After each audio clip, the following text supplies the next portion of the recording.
Reservation હટાવો ફરીથી કેમ આ મૂવમેન્ટ ચાલુ કરવાની જરૂર લાગે? દેશમાં એક કોકરોચ જનતા પાર્ટી કરીને એક મુવમેન્ટ ચાલુ થઈ અને એને દેશને એક નવી દિશા આપી કે મનોરંજનનું માધ્યમ ગણાતું સોશિયલ મીડિયા. મોદી સરકારમાં પહેલીવાર કોઈ મિનિસ્ટરનું રેઝિગ્નેશન લેવું પડ્યું એ નાના છોકરાઓની જીદ અને એની ભૂલના એક ડિમાન્ડના કારણે. પહેલા બીક હતી કે આમ પોસ્ટ મૂકો તો આમ કરે ને રેલી કરો તો આમ કરે ને મરી જઈએ ને સરકાર આમ કરી નાખે. એ બીક અને ખોફ જે 2015માં અમે લોકોએ કાઢ્યો હતો. આ આંદોલનને આ આંદોલનમાં કેટલો ફરક લાગે ઝેન્ઝીના આંદોલનમાં અને તમારા આંદોલનમાં? અમે એ વખતે આગેવાનોની ભૂમિકામાં 5-10 જણમાં હતા, પણ અમે આ છોકરાઓ જેટલા સ્માર્ટ નહોતા. 15 વર્ષમાં કોંગ્રેસ કે આપ જેવી વેલ એસ્ટાબ્લિશ પાર્ટીઓ પણ સક્સેસ નહીં થઈ શકે. કદાચ એ મુવમેન્ટ જો રાષ્ટ્રવ્યાપી શરૂ થશે તો કોકરોચ કરતાં બહુ મોટી હશે. ત્યાં આગળ એ લોકો ગમે તે બોલી નાખતા હતા, ગમે તે રીતે વર્તન કરી લેતા હતા અને એમને કોઈ વસ્તુનો ડર નહોતો. એ ડર 2015થી લઈને 26 આ 10 વર્ષમાં બદલાયો. આંદોલનની બેઝિક શરત છે તમે નિર્ભય હોવા જોઈએ, અને 2015માં હતું. એ જ કોમન લક્ષણ આ વખતે દેખાય. બાકી સ્ટ્રેટેજી, બુદ્ધિ, ટેકનોલોજી બધું તો વેચાતું મળે, નિર્ભયતા વેચાતી નથી મળતી. હવે તમે રિઝર્વેશન હટાવવાની માંગ કરી રહ્યા છો, તો એના માટેની કઈ રીતે તમે આ સોશિયલ મીડિયા મૂવમેન્ટ હશે કે પછી એકચ્યુઅલ ગ્રાઉન્ડ પર? કારણ કે જંતર મંતર પર પણ 36 દિવસ આ લોકો બેઠા હતા. આ મુવમેન્ટ દેશના અલગ અલગ રાજ્યોમાંથી અલગ અલગ યુવાનો, અને આમાં જેન જી અને જેન મિલેનિયર બે છે. પેલામાં ખાલી જેન જી હતી, એટલે આ વધારે અપગ્રેડેડ આંદોલન એટલે થશે કે જેન જી અને જેન મિલેનિયર બે આમાં સાથે છે. બધા અલગ અલગ રાજકીય પાર્ટીમાં પીડાતા હશે પણ બોલી નહીં શકતા. વિદ્યાર્થીઓ સવારે ઉઠીને અલ્પેશભાઈ કહે કે ભાઈ અમારા ઠાકોર સમાજના નથી, જિગ્નેશ મેવાણી આવે કે ભાઈ અમારા દલિત સમાજના નથી. જો બેન, કોઈ પણ માણસ જે સામાજિક આગેવાન હોય એનો અધિકાર છે. એટલે તમારી પાર્ટી સત્તામાં છે, તમે તમારી પાર્ટીની વિરુદ્ધમાં કામ કરશો, કારણ કે તમે બી ભારતીય જનતા પાર્ટી સાથે જ જોડાયા, એ બી પાટીદાર આંદોલનમાં જ અડધેથી જોડાયા હતા. કે રાજનીતિ બહુ અલગ વસ્તુ છે, અને રાજનીતિમાં કરવાના ખેલ બધા અલગ હોય છે. પાટીદાર આંદોલન વખતે ઘણા બધા એવા લોકો હતા, જેમાં તમે પણ એક હતા, કે જે અડધા આંદોલને સત્તા પક્ષ સાથે જઈને બેસી ગયા હતા. આંદોલનમાં, જાહેર જીવનમાં આ બધું થતું જ રહેવાનું. આનો કોઈ જ નિચોડ કે કોઈ જ ઉકેલ છે નહીં. સોશિયલ મીડિયા થકી કોઈ આંદોલન ચાલે અને એ આંદોલનનું પણ પરિણામ આવે, તેનું નામ છે CJP, એટલે કે કોકરોચ જનતા પાર્ટી. જે આખું આંદોલન સોશિયલ મીડિયાથી શરૂ થયું અને પરિણામમાં શિક્ષણ મંત્રી ધર્મેન્દ્ર પ્રધાનનું રાજીનામું લેવાયું. હવે ઘણા બધા એવા લોકો છે જેમને આશા જાગી છે કે સોશિયલ મીડિયા થકી એક નવું આંદોલન શરૂ થઈ શકે અને આ આંદોલન થકી જે અન્યાય થઈ રહ્યો છે તેમાં ન્યાય મળી શકે. આજે વાત કરવાની છે જે વખતે ગુજરાતમાં પાટીદાર અનામત આંદોલન થયું હતું તેને લઈને જે ઘણા બધા લોકો એ વખતે હતા, જે લોકો આજે અલગ અલગ જગ્યાએ કામ કરી રહ્યા છે, પણ હવે ફરીથી ગુજરાતમાં પાટીદાર જે આંદોલન થયું હતું તેના જ વરુણ પટેલ આપણી સાથે સ્ટુડિયોમાં જોડાયા છે. તેમની સાથે ચર્ચા કરવી છે, કારણ કે હવે રિઝર્વેશન હટાવો કરીને એમને એક આખું સોશિયલ મીડિયા કેમ્પેનિંગ શરૂ કર્યું છે અને તેમાં કઈ રીતે તેઓ આગળ વધવાના છે તેના ઉપર ચર્ચા કરવાની છે. વરુણભાઈ, નિર્ભય ન્યૂઝમાં આપનું સ્વાગત છે. નમસ્કાર બેન. રિઝર્વેશન હટાવો ફરીથી કેમ આ મૂવમેન્ટ ચાલુ કરવાની જરૂર લાગે છે? જો બેન, હું બહુ સ્પષ્ટતાપૂર્વક કહું, હું આમાં કોઈની ક્રેડિટ લેવા માંગતો નથી. દેશમાં એક કોકરોચ જનતા પાર્ટી કરીને એક મુવમેન્ટ ચાલુ થઈ અને એને દેશને એક નવી દિશા આપી કે મનોરંજનનું માધ્યમ ગણાતું સોશિયલ મીડિયા, એને એ યુવાનોએ બહુ બુદ્ધિપૂર્વક ક્રાંતિનું માધ્યમ બનાવ્યું. જે મારા, તમારા, કદાચ તમારામાં તો હશે, પણ અમારા જેવા ઘણા બધાની સમજ બહાર હતું કે આવી રીતે પણ દેશવ્યાપી આવડી મોટી મુવમેન્ટ કોઈ ઊભી થઈ શકે. એમને ઊભી કરી, ગ્રાઉન્ડ ઉપર પણ આવ્યા અને 100% સક્સેસ પણ ગયા. આ એની સાબિતી છે. મોદી સરકારમાં પહેલીવાર કોઈ મિનિસ્ટરનું રેઝિગ્નેશન લેવું પડ્યું એ નાના છોકરાઓની જીદ અને એની ભૂલના એક ડિમાન્ડના કારણે. એટલે એક સફળતા આવી અને એનાથી દેશના તરુણોમાં, યુવાનોમાં અને કહેવાતી જૈનજીમાં માનસિક ક્રાંતિ આવી. હું આ આંદોલનનું સૌથી મોટું સફળ એટલે ગણું છું કે ક્યાંક ને ક્યાંક ભારતનો યુવાન માનસિક ગુલામીમાંથી મુક્ત થયો છે. તમારી ચેનલનું નામ ખૂબ સારું છે, નિર્ભય. માનસિક રીતે નિર્ભય બન્યો છે.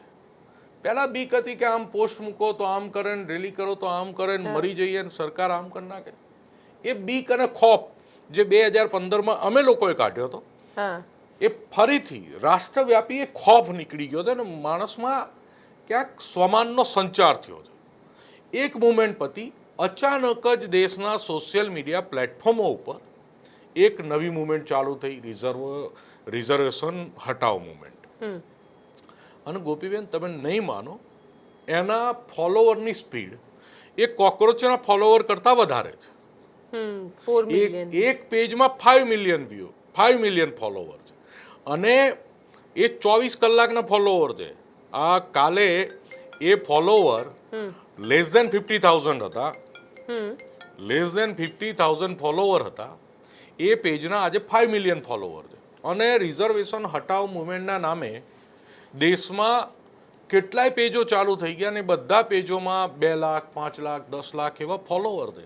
આજે એ જો ફિગરનું તમે ટોટલ મારો તો એ ફોલોવરની ફિગર 15 મિલિયનથી પણ વધારે છે. અને બધા જ પેજ, મેં બધા પેજોવાળા જોડે, હું તો જે કોકરોચની મુવમેન્ટ ચાલુ થઈ ત્યારથી હું કનેક્ટ હતો અને આખા દેશની મુવમેન્ટનો અભ્યાસ કરતો હતો, અલગ અલગ લોકો જોડે કનેક્ટ હતો. એ બધા જોડે કનેક્ટ થયો તો કોઈ છોકરો કોટામાં ભણી રહ્યો છે, કોઈ નોઈડામાં ભણી રહ્યો છે, કોઈ ઉત્તર પ્રદેશમાં છે, કોઈ બિહારમાં છે. અને એ લોકોએ દુનિયા સામે હિંમતપૂર્વક વિચાર મૂક્યો, રિઝર્વેશન હટાવો. અને વિચારને લોકોએ અનબિલિવેબલ સ્વીકાર્યો. તો અમે તો આ જ મુદ્દાને લઈને, રિઝર્વેશનના મુદ્દાને લઈ અને અમારો રાજનીતિમાં, જાહેર જીવનમાં જન્મ થયો છે. તો મને એવું લાગ્યું કે નૈતિક ફરજ છે, મારી ડ્યુટીનો ભાગ છે, તો આમાં વાત કરવી જોઈએ. અને મેં વાત કરી કે ભાઈ, દેશમાં આવું કેમ્પેઇન ચાલ્યું છે, તમારું શું કહેવું છે? મેં લોકોને પૂછ્યું. અને ગોપીબેન, તમે નહીં માનો, 2015માં જો લોકોનો રિસ્પોન્સ હતો, અમે જ્યારે અનામતની માંગ સાથે નીકળ્યા, એના કરતાં સવાયો રિસ્પોન્સ લોકો દ્વારા મળ્યો છે. તો બધે વાત કરીને હવે આવનારા દિવસોમાં બધા મળીશું, વાતો કરીશું, ચિંતા કરીશું, ચિંતન કરીશું. એટલે આ મુવમેન્ટ તો દેશના જૈનજીએ ચાલુ કરી છે અને જૈન મિલેનિયર એને દિશા આપશે, એવું કંઈક આયોજન છે. અચ્છા, ઝેન મિલેનિયર તરફ વાત કરી રહ્યા છો, પણ મને એક વસ્તુ સમજવી છે તમારી પાસે. તમે લોકોએ આંદોલન કર્યું 2015થી 2017 સુધી, સતત આંદોલન ચાલતું રહ્યું. આ આંદોલનને આ આંદોલનમાં કેટલો ફરક લાગે, ઝેન્ઝીના આંદોલનમાં અને તમારા આંદોલનમાં? કદાચ એ વખતે આ સ્થિતિ હોત તો પરિણામ કંઈક અલગ હોત? એ વખતે આ સ્થિતિ હોત તો 100% પરિણામ અલગ હોત. અને હું બહુ ખેલદીલીપૂર્વક સ્વીકારું છું કે અમે એ વખતે આગેવાનોની ભૂમિકામાં 5-10 જણમાં હતા, પણ અમે આ છોકરાઓ જેટલા સ્માર્ટ નહોતા. આ લોકો ટેકનોલોજીમાં સ્માર્ટ નીકળ્યા, સ્ટ્રેટેજીમાં, રણનીતિમાં સ્માર્ટ નીકળ્યા, પરિણામ મેળવવામાં સ્માર્ટ નીકળ્યા. અને બહુ જ સ્માર્ટલી ભારતીય જનતા પાર્ટીની સ્પષ્ટ બહુમતીની સાથેની કેન્દ્રની સરકાર સામે લડવું, માનસિક અને ફિઝિકલ અને ટેકનોલોજીમાં, એ કોઈ નાની વાત નથી. છેલ્લા 15 વર્ષમાં કોંગ્રેસ કે આપ જેવી વેલ એસ્ટાબ્લિશ પાર્ટીઓ પણ સક્સેસ નહીં થઈ શકી. અને આ જૈનજીનું ટોળું સંપૂર્ણપણે સક્સેસ ગયું છે. એટલે they are very very very smart, unbelievable. અને હજુય દેશમાં અમને કોઈ પણ અંડર એસ્ટિમેટ કરતું હોય તો અંડર એસ્ટિમેટ કરવા જેવા યુવાનો નથી. અહીંયાથી શરણાગતિ એમની સ્વીકારી લેવી જોઈએ. અચ્છા, કારણ કે તમે રિઝર્વેશન આંદોલનની વાત કરી રહ્યા છો કે રિઝર્વેશન હટાવો, ફરી એકવાર આ મુવમેન્ટ શરૂ થશે? 110% અત્યારે હાલ તો ગોપીબેન મને 100% લાગી રહ્યું છે. અને કદાચ એ મુવમેન્ટ જો રાષ્ટ્રવ્યાપી શરૂ થશે તો કોકરોચ કરતાં બહુ મોટી હશે. અત્યારે સોશિયલ મીડિયાનો અને લોકોનો કરંટ આ કહી રહ્યો છે. હું સતત એનું આકલન કરી રહ્યો છું, તમે આકલન કરી રહ્યા છો, અને તમે જોજો એનું સોશિયલ મીડિયા પ્લેટફોર્મથી એક આ સોશિયલ મીડિયા ક્રાંતિનો માર્ગ હવે બની ગયો છે. મનોરંજન કરતાં 15-20 દિવસ પહેલાં સુધી તમે ઇન્સ્ટાગ્રામ કે એફબી જુઓ તો ખાલી મજાની વિડીયો લોકો જોતા, અને 20 દિવસમાં ભારતનું જનમાનસ બદલાઈ ગયું છે. ભારતનું જનમાનસ પણ ક્રાંતિની વિડીયો જોવામાં ઇન્ટરેસ્ટ થઈ ગયો. એટલે 20 દિવસમાં આ યુવાનોએ લોકોનું જનમાનસ બદલી નાખ્યું છે.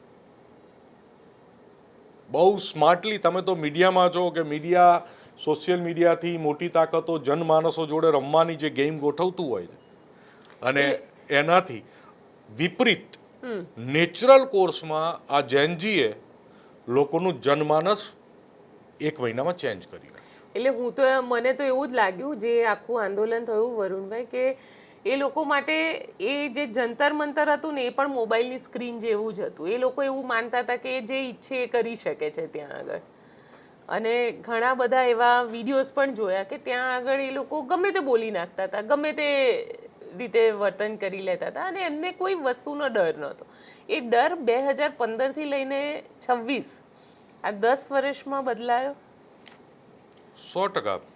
તમે ધારો કે અમારી જ્યારે 2015માં અમે આંદોલન કરતા હતા, અમે નિર્ભય હતા.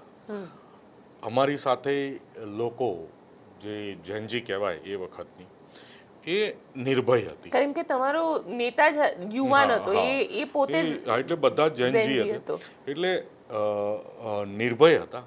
અને કોઈ પણ આંદોલનમાં પહેલી શરત એ હોય છે કે તમે નિર્ભય હોવા જોઈએ. બુદ્ધિ વધતી ઓછી ચાલે, જે હોય ભૂલ કરો તો ચાલે, તો છોકરાઓ હોય તો ભૂલે થાય, એ બધું થતું રહે. આંદોલનની બેઝિક શરત છે તમે નિર્ભય હોવા જોઈએ.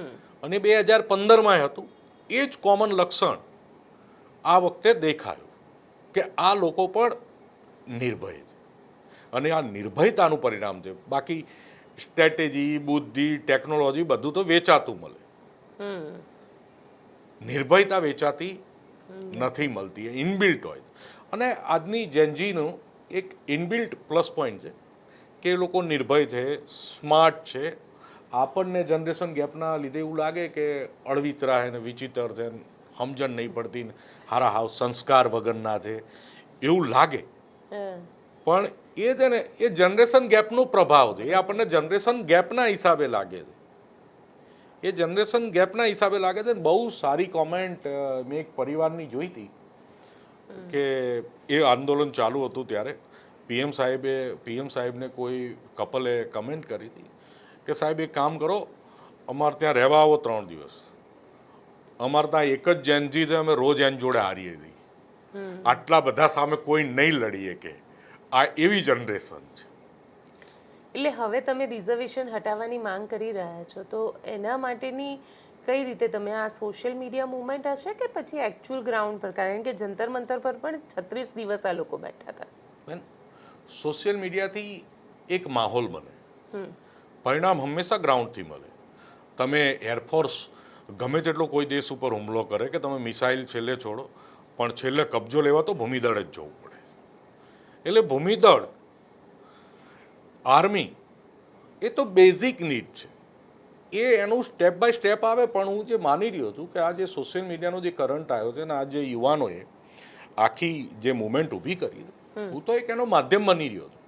હું એની 1% પણ ક્રેડિટ લેવા નથી માગતો, કે હું એવું નથી કહેતો કે મેં આ મુવમેન્ટ ઊભી કરી છે કે હું ઊભી કરવાનો છું. જે મુવમેન્ટ નેચરલ કોર્સમાં જનમાનસમાંથી ઊભી થઈ રહી છે, એ ચેઇનમાં હું ક્યાંક જોડાવાનો પ્રયત્ન કરીશ.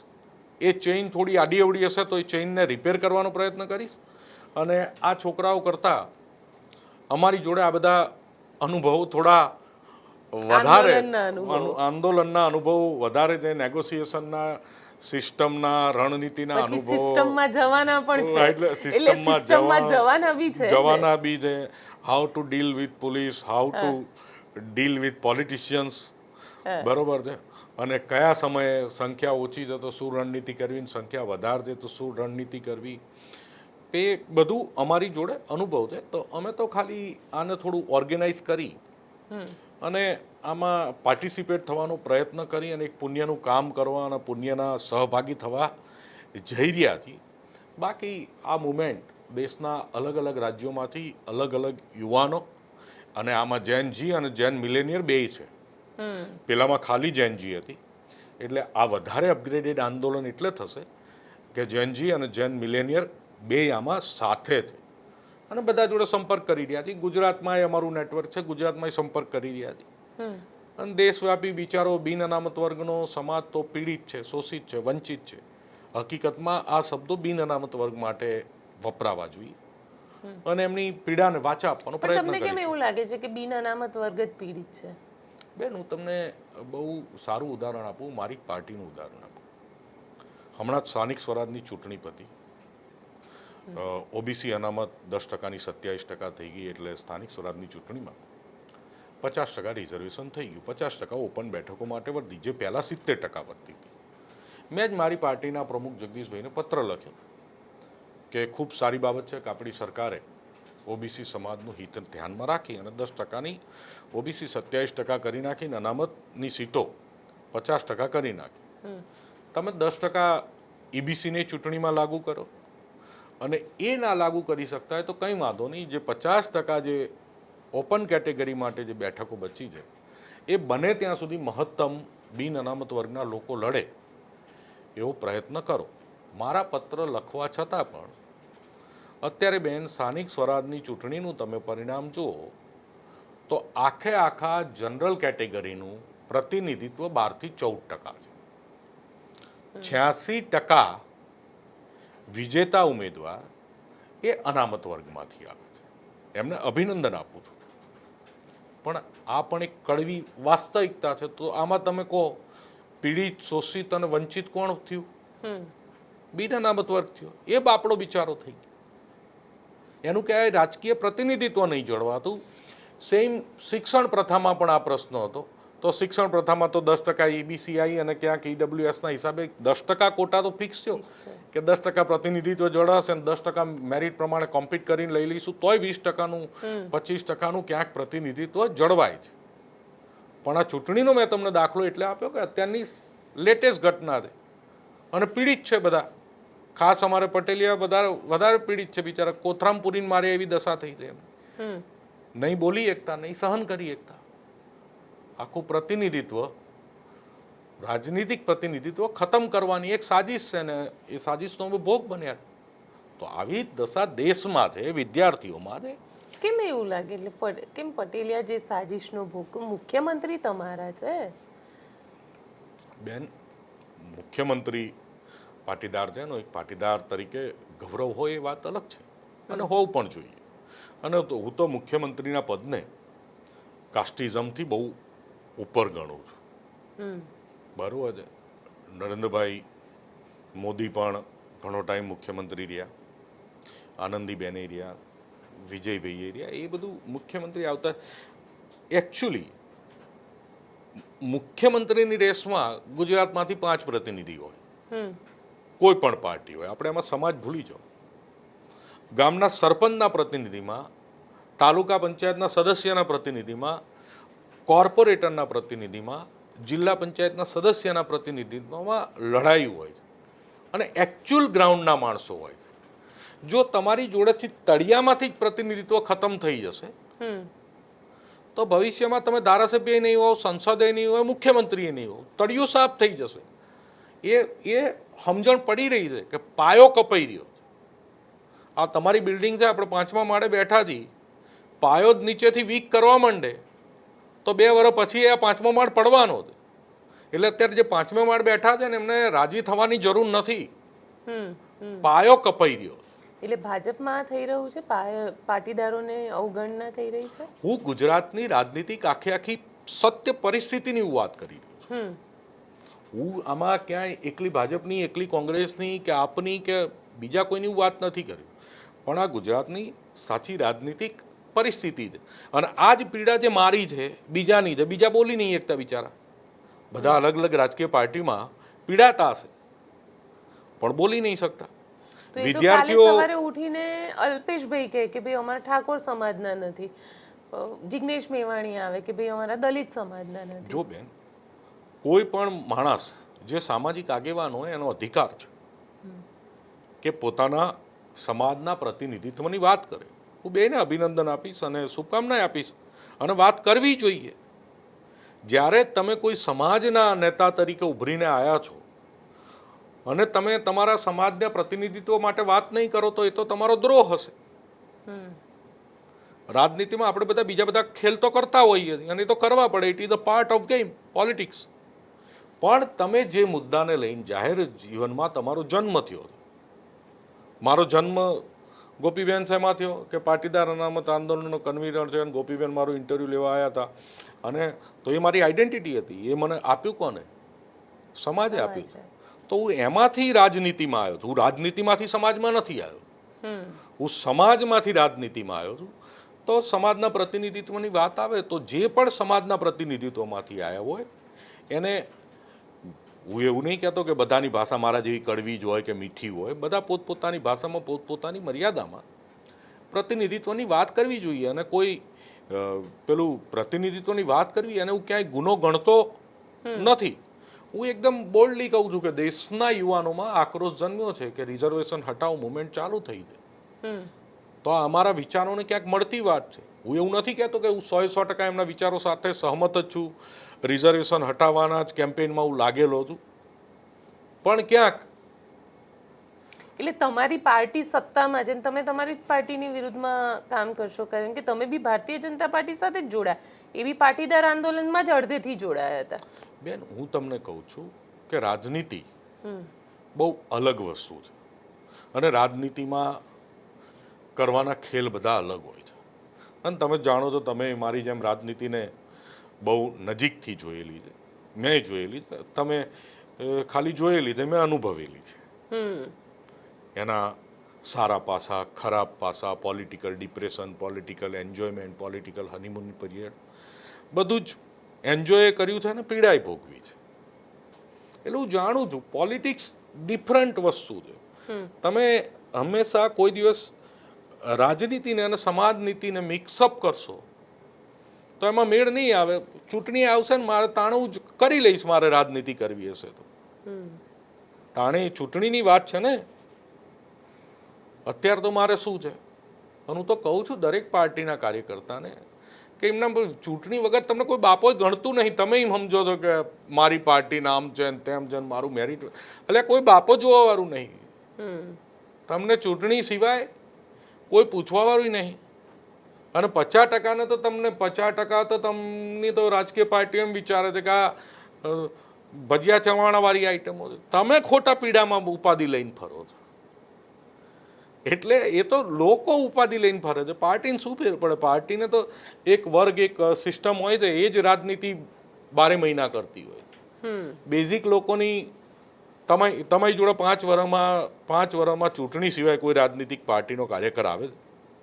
વોટ લેવા સિવાય કોઈ નથી. ચૂંટણી વખતે એ વખતે નથી આવતા એ નહીં. એટલે ચૂંટણી જ્યારે વન વે ગેમ હોય તો ના આવે, એ વાત અલગ છે. બાકી એ પાયાના કાર્યકર કે નોર્મલ કાર્યકરને તો એનો નિર્ણય ચૂંટણી વખતે લેવાનો. એટલે 5 વર્ષ આપણે ક્યાં પીડા લઈને ફરવાનું? આપણને ક્યાં કોઈ પગાર આલે? હું તો બધી રાજનીતિક પાર્ટીઓની વાત કરું છું. તમે સમાનતાથી તમે સ્વમાનની વાત કરો. અને સ્વમાનની વાત કોઈ રાજનીતિક પાર્ટીને ગમે કે ના ગમે એનો લુકઆઉટ છે. ચૂંટણી વખતે જરૂર હશે તો આવશે, અને નહીં જરૂર હતી એમના મેં કોઈ નહીં ગણવાનું. અને હું તો એવું કહું છું કે રાજનીતિમાં હંમેશા તમારી હાઈકમાન્ડ જનતા હોય. પ્રજા તમારી જોડે હશે, તમે પ્રજાના પ્રશ્નો માટે લડ્યા હશે તો બધી પાર્ટીવાળા બોલાવવા આવશે. પ્રજા તમારી જોડે નહીં હોય, તમારે કીધે કોઈ 3 જણ તમારા ઘરના વોટ ના હાલતા હોય અને તમે ખોટા પીડાવો કે પાર્ટીને કેવું લાગશે ને પેલું ખેસ લાગે ને ફર્યા કરો કડક થઈને. એટલે ભાઈ તને કોઈ નહીં ગણતું, તું ખાલી આવ નખરા ચડ્યો છું. એટલે હું સત્ય બહુ સહજતાથી સ્વીકારવા વાળો માણસ છું અને હું સત્યમાં અને પ્રેક્ટિકલી હું જીવવા વાળો માણસ છું. કે પાટીદાર આંદોલનમાં રાતે 2 વાગે જતા હતા તો 25,000 માણસોની સભા થતી હતી ગુજરાતના કોઈ ગામમાં. અત્યારે 25 જણ ગોતીને ભેગા કરવા પડે છે. આ સત્ય સ્વીકારી લેવાનું. એ સમય અલગ હતો, એ પરિસ્થિતિ અલગ હતી. હવે તમારે સંગઠન કરવું પડે, મહેનત કરવી પડે, બધું કરવું પડે. અને આ તો દરેક જાહેર જીવનના વ્યક્તિને આ બધા ઉતાર ચઢાવ આવતા રહેતા હોય. સત્ય સહજતાથી સ્વીકારો અને સત્ય પ્રમાણે જીવો. તમારા પાટીદાર આંદોલનના કેટલા લોકો આમાં જોડાશે? જો પાટીદાર આંદોલનમાંથી મુખ્ય બધા લોકો સાથે વાત થઈ છે અને બધામાં પીડા તો પડી જ છે, પણ સમીકરણો બદલાયા છે, પરિસ્થિતિ બદલાઈ છે. અમુક જ્યારે હું મસ્ત વાળ તમારા કરતા જોરદાર હતા, આછા થઈ ગયા છે અને અમુક તો ટાલિયા થઈ ગયા છે.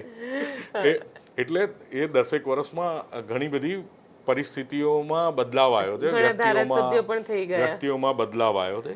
એટલે એમાંથી હું એવું માનું છું કે અમે ગયા વર્ષે જ ચિંતન શિબિર કરી હતી આ જ સમયે પાટીદારોનો, અને એમાં મેક્સિમમ 90% લોકો આવ્યા હતા મુદ્દા સાથે. ફરીથી એ જોડાશે અને આ વિષયમાં તો ખાલી પાટીદાર અનામત આંદોલનવાળા આંદોલનકારીઓ નહીં, પણ ગુજરાતમાં બિન અનામત વર્ગના તમામ આગેવાનોને, યુવાનોને સાથે જોડવાનો પ્રયત્ન કરીશું. બિન અનામત વર્ગના આગેવાનોની પણ છેલ્લા વર્ષમાં 2 થી 3 વાર મિટિંગ કરી છે. એ લોકો પણ જોડાવા તૈયાર છે. અને બધાનું મોરલ બુસ્ટઅપ એટલે થયું છે કે જનરલી યુવાનો કોઈ મુવમેન્ટમાં નહોતા જોડાતા ને આ તો મુવમેન્ટ જ યુવાનો દ્વારા ઊભી થઈ છે. એટલે અમારે તો ખાલી આમથી આમ વળાંકો જ આપવાના છે, વૈતરું ઓછું છે. બરાબર છે. જ્યારે યુવાનો જ એક મિશન લઈને નીકળ્યા છે તો અમારે એ મિશન ભટકી ના જાય, એ મિસાઇલ આડી અવડી ના ફૂટે, જ્યાં ફોડવાની હોય ત્યાં જ ફૂટે. અમારું કામ એ છે અને એ કરવાનો બધાએ પ્રયત્ન કરશે. એટલે કારણ કે આ તો પાટીદાર આંદોલન વખતે ઘણા બધા એવા લોકો હતા જેમાં તમે પણ એક હતા કે જે અડધા આંદોલને સત્તા પક્ષ સાથે જઈને બેસી ગયા હતા. બેન, જો આંદોલનમાં, જાહેર જીવનમાં આ બધું થતું જ રહેવાનું. આનો કોઈ જ નિચોડ કે કોઈ જ ઉકેલ છે નહીં. આમાં ભરપૂર પ્રતિષ્ઠાએ મળે ને ભરપૂર ગાળોય મળે. પ્રતિષ્ઠા લેવાનો મારો રેકોર્ડ છે, ગાળો લેવાનો મારો રેકોર્ડ છે. બરોબર, તેનું સહજતાથી સ્વીકારું છું. પરિસ્થિતિ પ્રમાણે દરેકે નિર્ણય લેવા પડે. હું કોંગ્રેસમાં જે મિત્રો ગયા એમને શુભકામના આપું છું. ગોપાલને હરાવા આખી ભારતીય જનતા પાર્ટી ઇન્ક્લુડિંગ હું, અમે બધાય મતતા હતા. ગોપાલ દમખમથી જીત્યો આમ આદમી પાર્ટીમાંથી. તો એક સમાજના એક આંદોલનમાં ખભે ખભ પહેરીને બધા એક જ હરખા ચપ્પલ પહેરીને અમે સંઘર્ષ કરવા નીકળ્યા હતા. તો ભલે મારી વિરોધી પાર્ટીમાંથી, અમારા કટ્ટર દુશ્મન પાર્ટીમાંથી એ ધારાસભ્ય બન્યો, કદાચ આમ આદમી પાર્ટીમાં કોઈને ગૌરવ નહીં હોય એટલું મને ગૌરવ છે કે મારી ટીમનો, મારા આંદોલનનો એક સંઘર્ષ કરતો યુવાન ધારાસભ્ય થયો છે. મને ગોપાલને વ્યક્તિગત અમારે બેન ના બને દેટ ઇઝ ડિફરન્ટ થિંગ. તો એ ગૌરવની વાત છે. અને રાજનીતિમાં જાય સમાજ, અને હું તો એ જ કહું જ છું કે દરેક આંદોલનમાંથી સમાજના લોકોએ અને સમાજના આગેવાનોએ રાજનીતિમાં જોડાવું જોઈએ. જ્યાં જોડાવું ત્યાં તમને મજા આવે ત્યાં. આફ્ટર ઓલ તો દેશ કોણ ચલાવે છે? તમે ગમે એ આંદોલન કરો છો એટલે માગવાદ મોદી સાહેબ જોડે જવાનું, અને પછી તમે એવી હોશિયારી કરો કે ના ભાઈ કોઈ રાજનીતિમાં નહીં જવાનું, તો શું ખાલી ખેતી જ કરવાની? આપણે રાજનીતિ અને સમાજનો સંઘર્ષ એવો હોવો જોઈએ કે સમાજનું કે આપણા વર્ગનું કે આપણા સાથીઓનું મેક્સિમમ પ્રતિનિધિત્વ સિસ્ટમમાં, સરકારમાં વધે. આંદોલન શેના માટે ચાલુ થયું હતું? સરકારી નોકરીઓમાં પ્રતિનિધિત્વ વધે. તો એના પછી પેલા બીજા તમારું કંઈ નહીં કર્યું એ ધારાસભ્ય થાય, એ ચૂંટણીમાં પ્રતિનિધિ થાય, એમ કરતાં બિચારો મથેલો માણા રાજનીતિમાં સેટ થાય તો આનંદનો વિષય છે. એ તો ખાલી લોકો માનસિક રીતે ભ્રમિત કરવા નબળી વાતો કરે. બાકી હું તો બહુ જ મક્કમતાપૂર્ણ કહું છું કે સમાજના લોકોનું મેક્સિમમ પ્રતિનિધિત્વ રાજનીતિમાં હોવું જોઈએ. છેલ્લે બધાએ માગવા ત્યાં ગાંધીનગર SS1માં જ જવાનું, અને મોટી માંગણી હોય તો દિલ્હી સંસદમાં જ જવાનું. તમે પ્રયત્ન એવો કરો ને કે SS1માંય તમારો બેઠો હોય અને દિલ્હીમાંય તમારો બેઠો હોય, તો એમાં એવો ગોલ રાખો, એ વિચારોની દિશામાં આગળ વધો, તો એમાં પાપ ક્યાં છે? એમાં ખોટું ક્યાં છે? તો આનંદનો વિષય. તો પછી આરક્ષણ હટાવવાની વાત કેમ? આરક્ષણ, બેન, આરક્ષણથી કેટલી મોટી પીડા છે. તમને હમણાં ચૂંટણીનો દાખલો આપ્યો. તમે નોકરી અને શિક્ષણનો દાખલોય તમે જોઈ લો. એમાંય સેમ આ જ દશા છે. હું તો કહું છું ને કે અમે અમારી જોડે હવે તો ઈડબ્લ્યુએસ આરક્ષણ પહેલું ત્યાગ અમે કરીએ. હવે તો અમે આરક્ષણ વાળા જ છીએ ને. પણ એ તો ઇકોનોમિકલ વિકાસ હું તમને એ જ કહું છું, પહેલો ત્યાગ અમે કરીએ આરક્ષણનો. સરકારે સમાજે એવી સિસ્ટમો બનાવવી જોઈએ, એવી સામાજિક સમન્વય જળવાવું જોઈએ, સરકારની એવી ફેસિલિટી હોવી જોઈએ કે કોઈ હું પટેલ છું મને આરક્ષણ આલો આ સમાજમાંથી આવું જોઈએ. એવા સમાજનું નિર્માણ શું કરવા હોવું જોઈએ 70 વર્ષ પછી? એ સમાજનું નિર્માણ જ શું કરવા હોવું જોઈએ? ચાહે દલિતનો દીકરો હોય, ક્ષત્રિયનો દીકરો હોય, આદિવાસી હોય, પાટીદાર હોય કે બ્રાહ્મણ હોય, એક જ બેન્ચ ઉપર ભણવાનું, એને પ્લેટફોર્મ આપો, એને વ્યવસ્થા આપો. 70 વર્ષે તમારે ક્રાંતિકારી નિર્ણયો સરકારે પણ લેવા પડશે. ખાલી સમાજોનું જ કામ નથી, બોલ્ડ ડિસિઝનો લેવા પડશે અને તમે વ્યવસ્થા આપો. સરકાર લેશે, પાર્ટીમાં તો તમે છો. જો સરકાર છે ને કોઈ બી હોય, સીધી રીતે કોઈ સરકારે કોઈ નિર્ણયો આજ સુધી લીધા નથી. સરકારને જ્યારે ગ્રાઉન્ડ ઉપરથી ડિમાન્ડ આવે એ નિર્ણયો લે જ છે સરકાર. હવે તો મારી તમારી ફરજ છે કે આપણે ગ્રાઉન્ડ ઉપરથી કેટલી ડિમાન્ડ ઊભી કરીએ છીએ. ગ્રાઉન્ડ ઉપરથી તમે ડિમાન્ડ ઊભી કરશો અને સરકારને સત્તાનો રસ હોય, કોઈ પણ સરકાર, તો સરકારને જ્યારે ગ્રાઉન્ડ ઉપરથી એવો રિપોર્ટ મળશે કે જો આમનું પૂરું નહીં કરીએ તો આ પાડી દેશે, તો બધું પૂરું કરશે. તમને એમ લાગે કે જ્યારે તમારી ડિમાન્ડ પૂરી નથી થતી તો સમજી લેવાનું કે તમારી ડિમાન્ડમાં કચાશ છે. સરકાર છે ને માય બાપ છે. તમને મમ્મી જોડે હરખું રીસાતા આવડે તો તમારું ગમે એ કહો, ગમે એવો 4 ઇંચ વરસાદ પડ્યો હોય ને મા જોડે છોકરું રીસાય તો એ તો તમારી રીસાવાની કકરાટ કરવાની કળા હોવી જોઈએ કે માં 4 ઇંચ વરસાદમાં કે ભાઈ દાળવડા ખાવા જ છે તો ગમે ત્યાંથી ખીરું ગોતવા જાય. એ તો તમારે ડિમાન્ડમાં કેટલો દમ છે, બરોબર? પછી તમે એમ કહો કે આ હોય તો બનાય, તો સર તો ના જ બનાવે માં, કે આ વરસાદમાં કોણ લેવા જાય? એટલે એ તો તમે બાળક છો, સરકાર માય બાપ છે. તમારી ડિમાન્ડમાં કેટલો પાવર છે, તમે કેટલો રીસાઓ છો, કેટલો કકરાટ કરો છો, કેટલું પછી જરૂર પડે ઘરનું ફર્નિચર થારી વાટકા ફેંકો છો, તોડો છો, એ બધું એની ઉપર બધું નિશ્ચિત હોય છે, તમારી ડિમાન્ડ ઉપર ડિસાઇડ થાય. હાર્દિક પટેલ જોડાશે આ વખતે? વાત થઈ તમારી હાર્દિક પટેલ સાથે? નહીં, મારે હાર્દિક સાથે કોઈ વાત નથી થઈ આ વિષયના પરિપ્રેક્ષમાં. અમે ગઈ વખતે અમારી ચિંતન શિબિર કરી, એ વખતે વાત નથી કરી ને એ વખતે એ નહોતો આવ્યો.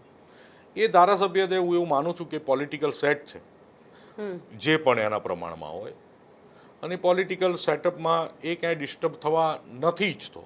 કાં તો એને સમાજનો વિષય મૂકી દીધો છે, એને રાજકીય વિષય ઉપર આગળ વધતો હોય એવું હશે, એને સમાજનો વિષય હશે તો, અને સમાજમાં ઇન્ટરેસ્ટ હશે, લોકોની વાતમાં ડિમાન્ડમાં ઇન્ટરેસ્ટ હશે તો આવશે. ઓપન પ્લેટફોર્મ છે, આમાં કોઈ અમારું કોઈ વેલ ઓર્ગેનાઇઝ કંઈ સંગઠન નહીં, અમારી કોઈ ઓફિસ નહીં, અમે લીમડાના ઝાડે મિટિંગ કરી લઈએ અને સરખા પૈસા હોય તો હોટલમાં કરી લઈએ જમણવાર સાથે. એટલે ઓપન ઇન્વિટેશન હોય તો એ જોડાઈ શકે, સારો આગેવાન છે. અને હું તો કહું છું જોડાવું જોઈએ. જે મુદ્દાથી લઈ અને રાજનીતિમાં આપણો જન્મ થયો હોય, સમાજમાં જન્મ થયો હોય, તો એ મુદ્દો જ્યારે દેશવ્યાપી ઊભો થયો હોય તો જોડાવું જોઈએ. શું પ્લાનિંગ છે આગળના? પ્લાનિંગ એ છે કે અત્યારે હાલ તો ગુજરાતના આગેવાનો યુવાનો સાથે વાતચીત કરી રહ્યા છીએ, સમન્વય કરી અને પહેલાં અપેક્ષિત લોકોની એક ગુપ્ત બેઠક કરીશું કે ઓપન બેઠક કરીશું, પણ અપેક્ષિત લોકોની કરીશું. અને પછી જિલ્લા કક્ષાએ ફરીથી ઉતરવાનો પ્રયત્ન કરીશું અને રાષ્ટ્રીય કક્ષાએ જે ચળવળ ચાલી છે એમાં રાષ્ટ્રીય કક્ષાએ જોડાઈશું અને દિલ્હીની બેઠક બોલાવવાનો એક પ્લાન છે અલગ અલગ રાજ્યોમાંથી આ બધા પ્રતિનિધિઓને.